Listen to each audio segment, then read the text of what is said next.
I feel so close to you right now, it's a force field. I wear my heart up on my sleeve like a big deal. Your love pours down on me, surround me like a waterfall. And there's no stopping us right now. I feel so close to you right now.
There's no stopping us right now. I feel so close to you right now.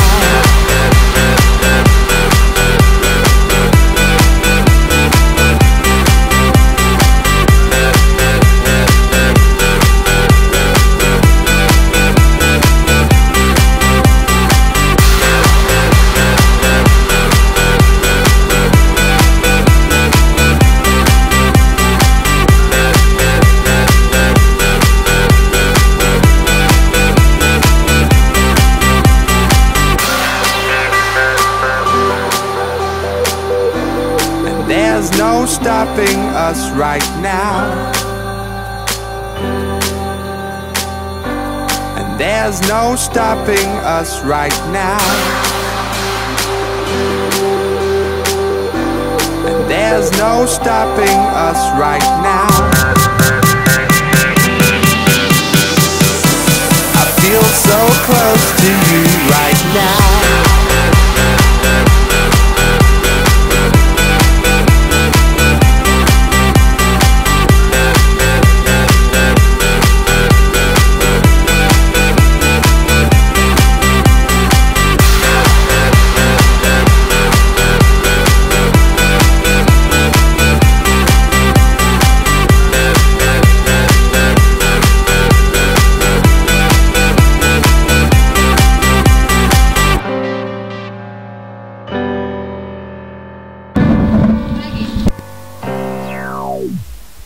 Fun.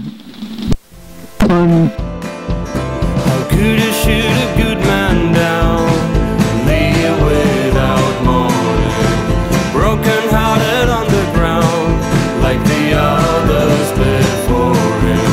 The burden heavy as a rock, ain't nobody gonna stop her. Go ahead and walk alone, and regret it some elsewhere.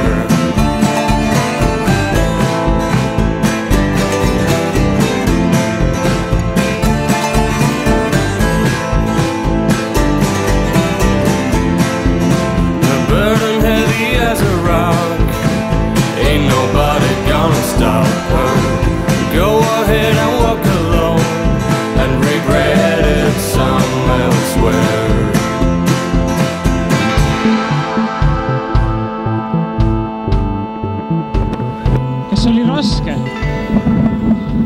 Tegelikult emotsioon aitas päeva läbi viia, seepärast tegelikult oli suhteliselt raske, aga emotsioon aitas lõpuni jõuda. Nii et kokkuvõttes mitte väga raske. Kuidas konkurendid olid? Konkurendid olid muidugi väärikad ja tugevad. Äärmiselt hea koha, suutsin ise ennast ületada, sain teise koha. Olen äärmiselt rahul.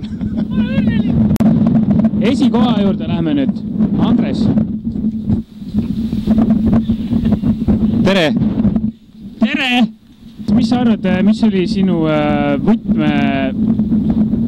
võtmetrikk ja edusaladus täna?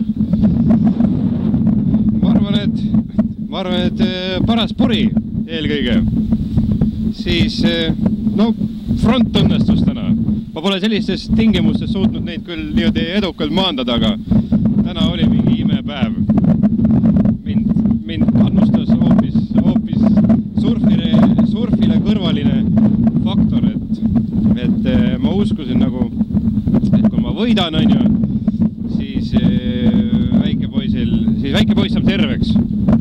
Kui ma ei võida, siis läheb veel aega, kuni ta saab terveks. Nii et kõik käis ainult tema nimel. Meie võistluste supersessioni võitja ja üldine üllataja kõikides elementides oli täna Välek, kelle tegelik nimi on Marek Aarniste. Et kui me päeva alguses mõtlesime, et kes see Aarniste võib olla, siis me kõigepealt üritasime sind laua järgi siduda, siis purje järgi. Aga siis me mingi hetk saime kohe aru, et Simmeri asjadega. Et osad asjaosalised pakkusid välja, et arvestades, kui tõsiselt sa asju võtad, et sa mõtlesid hullult asju läbi ja ennem harjutasid kõvasti, et kas see vastab tõele nende sõprade väide või?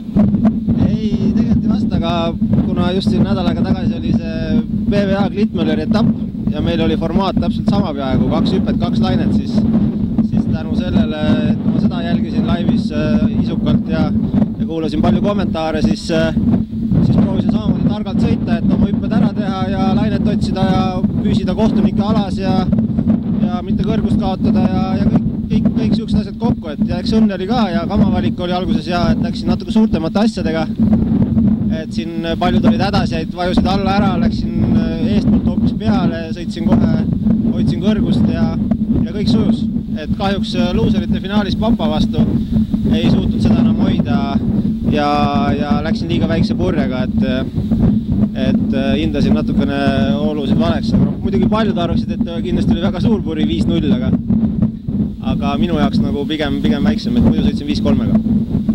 Väga hea, tundub, et selleks, et B-liigat võita, on vaja vaadata palju PVA-d. Siin on meie kõige parem naisvõistleja Kadri, keda ma ahistasin seoses Norri sisse viidud muudatusega, et naised ei või võistelda.